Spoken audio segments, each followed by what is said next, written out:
What's up, guys? Coach Nate with another episode of Steel Strength Radio, and today I'm going to be talking about something I just was discussing with one of my good friends, Cody Weber. He's a gym owner up in Kansas. We met in a coaching program like 4 or 5 years ago, which is crazy that we've been friends that long. But we talk on the phone at least once a week. We kind of just walk this journey of gym ownership together and encourage each other and hold each other accountable. Yeah, just somebody to walk the journey with. And one of the things we were talking about today is how we spend our time. And so I wanted to share this with you guys because this is something that somebody shared with me. Now, this is just a real tactical thing for how you want to use your time. But I'm going to then go further, should I say. I believe that's the correct way to say it. Further with an idea and farther with a distance, I believe. Anyway, I'm going to go further with that idea and just discuss why this is important, why things work this way. Anyway, rant over. Okay, so we were just talking about should we spend our time as business owners, and I heard something from a guy about a year or two ago, and it's been super helpful. And he says you should spend 3 to 4 days just working flat out. You're just executing. You're just getting stuff done. You're just knocking stuff off your to-do list, working like crazy. You do your long days hustling. You got your blinders on. You're just getting after it. Then you're going to spend 2 to 3 days a week. You're still working, but maybe you're going a little bit slower. Maybe you're getting a little more sleep. Maybe you're spending a little more time with your friends and family, spending a little more time on your hobbies, some leisure time, things like that. And so maybe you can think more strategically, more about your vision and your plans for the future. Maybe have, again, just more time to think and plan. And then spend 1 day a week just totally resting, okay? I have been following this more or less for a good while now, and I found it extremely, extremely helpful. You see, if you don't take 1 day off completely, here's my thing. God said He created the Sabbath day, the day of rest for man. And God rested at the end of making the creation on day 7. So I figure, hey, look, if He needs to rest on day 7, well, He didn't need to rest.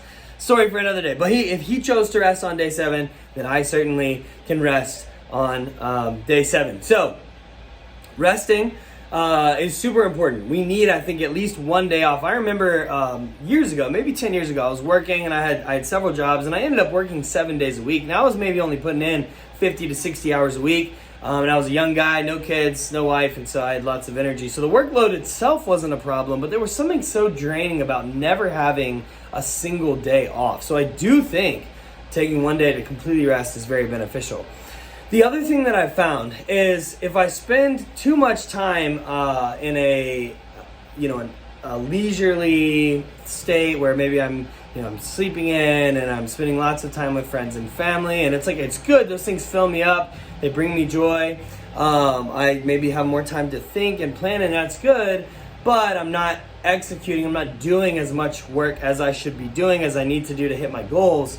And so if you have all this strategic time and not enough execution time, you're going to be left feeling like you're not doing everything that you could be doing because you're not doing everything you could be doing. At the same time, if you are so caught up in execution, which I think is where so many of us fall into, this is certainly the one in the past that I've historically had a problem falling into. If you spend so much of your time executing and you don't, stop to smell the roses, if you will, you don't take a second to just stop and breathe and relax and think and not feel like you have to always be doing something, if you don't just take time to just sit and be, then I think you can be working and you can forget why you're doing what you're doing. You can forget where you're going. So I think it's very important that we have all of these. We have a complete rest. We have slower paced time where we can spend time with friends and family, and we can spend time thinking and strategizing and working and doing things. I think we were made to work, but maybe doing them at a slower pace, a lighter load, and then spending time executing. I think so much of life is like this, okay? I think that this certainly applies to our health and fitness. I think we need to, have a small amount of the time, okay?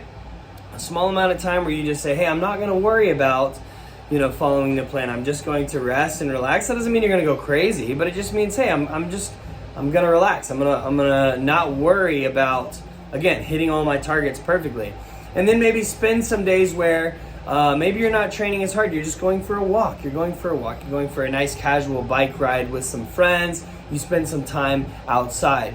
And maybe you're cooking some meals that you like. You make time in your days where you can cook some meals that you like. And again, just kind of go a little bit slower, but you're still hitting your targets.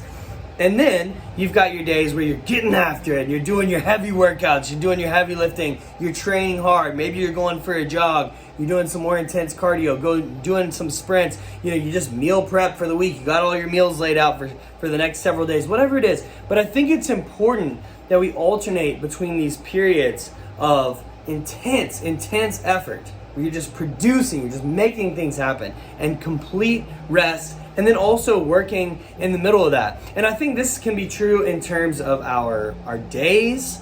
I think in terms of our weeks, our months, our years, our decades. I think that we go through seasons. Life is very cyclical.